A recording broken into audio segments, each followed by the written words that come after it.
अस्सलामुअलैकुम एवरीवन, कैसे हैं आप लोग। उम्मीद करती हूँ सब खैरियत से होंगे। और सारी खूबसूरत ब्यूटीफुल लेडीज़, आप लोग कैसी हैं। अल्लाह करे आप लोग भी खैरियत से हों, बहुत खुश हों। अल्हम्दुलिल्लाह मैं भी ठीक हूँ। आज आपके साथ सुबह सुबह तो नहीं, तकरीबन 11 बजे से व्लॉग बनाना स्टार्ट किया है। और अभी मैं आप लोगों को थोड़ा सा बाहर का दिखा देती हूँ। वैसे तो इस छोटी सी वीडियो में इतना पता नहीं चलता है, मगर कोई गर्मी हुई हुई है, उफ़। आप लोग शायद न्यूज़ में भी सुन रहे होंगे। पता चलता रहता है आजकल न्यूज़ से भी, सोशल मीडिया से, कि भाई किस जगह कितनी ज़्यादा गर्मी हो रही है। तो जी हाँ, यूरोप में भी हमारी तरफ जर्मनी में हीट वेव आई हुई है। और पिछले 5-6 दिन से इस कदर शदीद गर्मी है कि बस क्या कहने। और तेज़ धूप है, कोई बादल नहीं है, कोई हवा नहीं है, और बहुत ज़्यादा गर्मी सुबह से ही स्टार्ट हो जाती है। और जिस दिन मैंने ये व्लॉग बनाया था 3 जुलाई को, यानी कि बुध के दिन, तो उस दिन तो सबसे ज़्यादा गर्मी थी, यानी कि 37-38 को जो है ना वो टेम्परेचर जा रहा था। और ये बहुत ज़्यादा है। इतनी गर्मी सुबह होते ही महसूस हो रही थी, तो मैंने सोचा कि भाई अब ये 11-12 बजे, 1 बजे के टाइम तो और ज़्यादा हो जाती है। तो मैं जब उठी तो फिर भी मैंने सुबह के टाइम पे ना, मैं उठकर अपने ये विंडोज़ और ये डोर वगैरह खोल देती हूँ। सुबह 6 बजे जब मैं नमाज़ के लिए उठती हूँ, 5 बजे, तो ये ठंडी ठंडी सुबह की जो हवा है ना, उससे घर थोड़ा ठंडा हो जाता है। फिर सारा दिन हम जो हैं ये खिड़की दरवाज़े बंद रखते हैं। और क्योंकि अगर ये आप खोल के रखें तो बहुत गर्म हवा अंदर आती है, तो बहुत ज़्यादा गर्म हो जाता है घर। तो मैं इसी तरह सारी ये डोर्स वगैरह, विंडोज़ बंद कर देती हूँ। ब्लाइंड्स भी नीचे कर देती हूँ, क्योंकि जिस रुख पे अगर सूरज हो और धूप आ रही हो, तो उससे भी बहुत ज़्यादा घर गर्म हो जाते हैं। तो बस इस दिन इतनी ज़्यादा गर्मी थी। और मैं तो फिर भी यही सोचती हूँ कि हम जो ख़वातीन घर में होती हैं, हम लोगों को तो फिर भी ये है कि फ़ैन के आगे बैठ गए, इतना नहीं महसूस होता। मगर जो बच्चे स्कूल कॉलेज जा रहे हैं, जो लोग ऑफिसेज़ में जा रहे हैं अपने काम करने, बाहर निकलते हैं, उन लोग का क्या हाल होता होगा। तो बस बाज़ दफ़ा तो ये होता है बच्चों में के स्कूल्स वगैरह में, अगर इतनी ज़्यादा गर्मी हो तो 10 बजे छुट्टी कर देते हैं कि भाई बच्चे अपने घरों को चले जाएं। और वैसे भी अब आगे, अब समर वेकेशंस होने वाली हैं, तो बच्चों की तो जान छूट जाएगी इतनी गर्मी में बाहर निकलने को। यहाँ पर देखें, मैंने ब्लाइंड्स वगैरह जो है वो नीचे कर दी थी, और थोड़ा घर में अंधेरा अंधेरा सा हो गया था। और ये सही रहता है, ऐसे ही होना चाहिए। 2 दिन पहले हमने अपना ये एसी भी निकाल लिया था, क्योंकि अब इसकी ज़रूरत पड़ने लगी थी।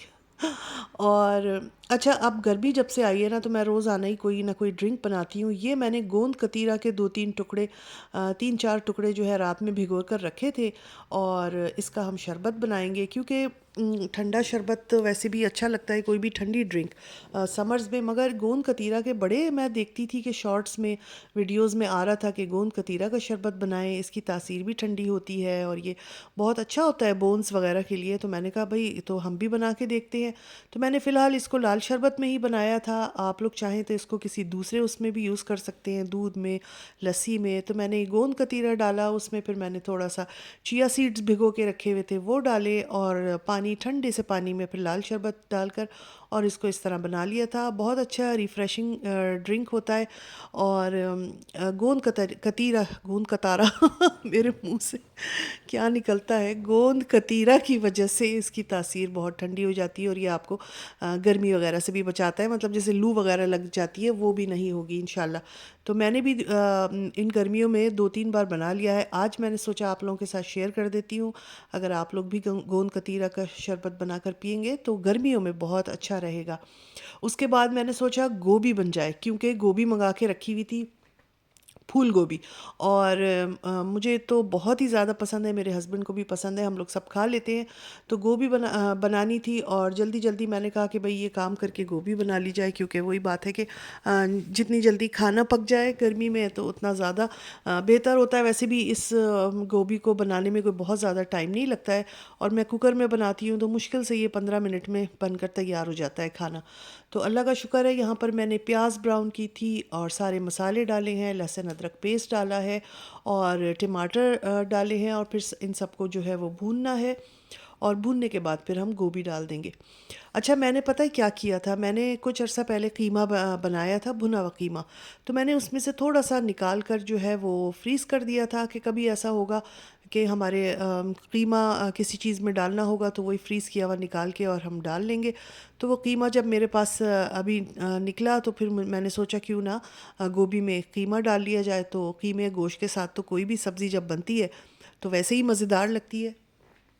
तो मैंने उस कीमे को निकाल कर इस गोभी में यूटिलाइज़ कर लिया था। यकीन जाने गोभी कीमा इतना मज़े का बना है, मैं अपनी तारीफ़ नहीं कर रही हूँ, इस डिश की तारीफ़ कर रही हूँ, बहुत अच्छा लगा।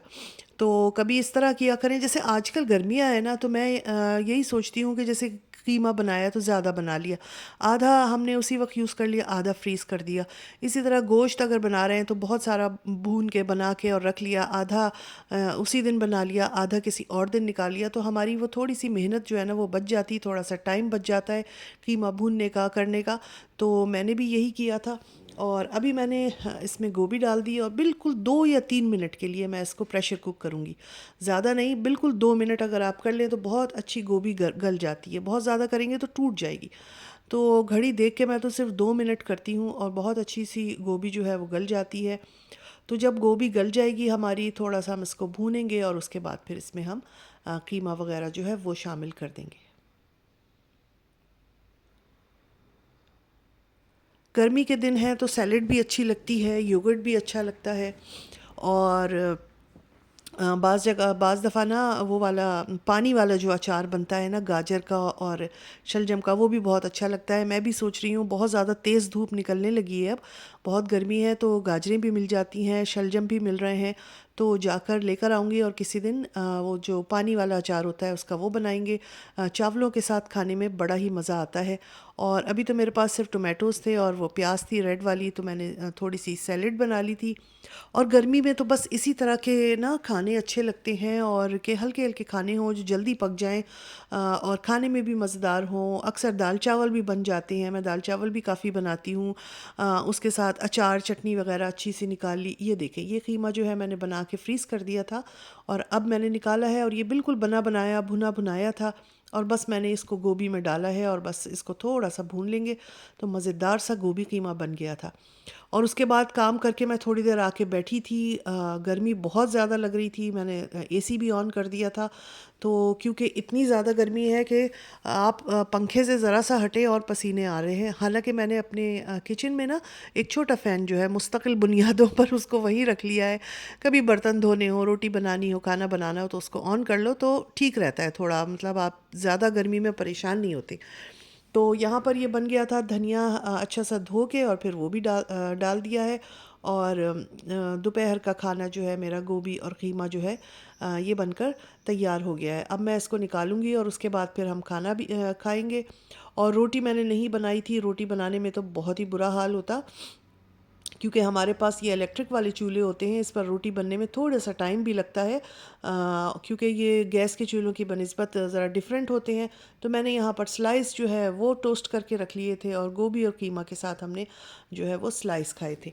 तो बस ये दोपहर का खाना हो गया था फटाफट, और उसके बाद जो है थोड़ी देर जो है आराम करेंगे। और इसी तरह बस आजकल दिन गुजर जाता है क्योंकि बहुत ज़्यादा गर्मी में काम नहीं होता है, और स्पेशली दिल यही चाहता है कि बस आप फ़ैन लगा के और बैठे रहें। मगर ऐसा कैसे हो सकता है कि बंदे ने उठना होता है, काम भी करना होता है, कुकिंग भी करनी होती है। तो बहरहाल मैं बाज़ दफ़ा यही सोचती हूँ कि भाई जिन इलाकों में, जिन जगहों पे पाकिस्तान वगैरह में इतनी ज़्यादा गर्मी पड़ती है, तो भाई सलाम है वहाँ की ख़वातीन को, लोगों को, कि वो अपने डेली रूटीन के काम जो है वो कर लेते हैं और गर्मी भी बर्दाश्त करते हैं। बहरहाल जो जहाँ रहता है उसको फिर अपने उस मौसम की आदत भी हो जाती है, थोड़ा सा ये भी है ना। और यहाँ पर फिर शाम का टाइम था, एसी जो है वो लगा लिया था और इस एसी की वजह से बहुत ज़्यादा आसानी हो गई थी, कमरा एकदम ठंडा हो गया था और अच्छा लग रहा था। तो बहुत ज़्यादा जब गर्मी होती है तो फिर एसी निकालना पड़ता है, अदरवाइज़ इतनी ज़रूरत नहीं पड़ती है। और शाम में तो वैसे भी काफ़ी ठंडक अच्छा हो जाता है हमारी तरफ, दिन में चाहे जितनी भी गर्मी हो, शाम जो है वो जैसे सूरज गुरूब होता है 9 बजे तक, 8 बजे तक, उसके बाद फिर प्लेजेंट हो जाता है। और इस दिन इतनी सख्त गर्मी थी, इतनी गर्मी थी कि मेरे हस्बैंड भी जब बाहर से आए तो उन्होंने कहा कि भाई एसी को जो है वो बंद नहीं करो, क्योंकि बहुत गर्मी से हम लोग आ रहे हैं। और मैं आप लोग को दिखाती हूँ कि देखें पारा जो है वो 37 डिग्री को जा रहा है, यानी कि 37, 38 जो है वो डिग्री को जा रहा है, और ये बहुत ज़्यादा है। और फीलिंग में तो तकरीबन ये 39, 40 तक पहुँच जाता है। तो इस दिन बहुत गर्मी थी। और मगर अल्लाह का शुक्र है कि 6 दिन 7 दिन की शदीद गर्मी के बाद शाम का वक्त मैं आप लोगों को दिखा रही हूँ, ये थोड़े से बादल आ गए थे, तकरीबन 9 बजे का टाइम था शायद। थोड़े से बादल आए, हवा चली और एकदम मौसम चेंज हुआ है एकदम। और हमने शुक्र अदा किया है कि अल्लाह का शुक्र है कि मौसम बदला है। और रात में थोड़ी सी बारिश भी हो गई थी, तो नेक्स्ट डे जो है ये अब आज के दिन प्लेजेंट हो गया था। तो जी यही है आज का मेरा व्लॉग। इंशाल्लाह फिर अपनी किसी नेक्स्ट व्लॉग में मिलूँगी। अपना ख्याल रखिए। अल्लाह हाफिज़।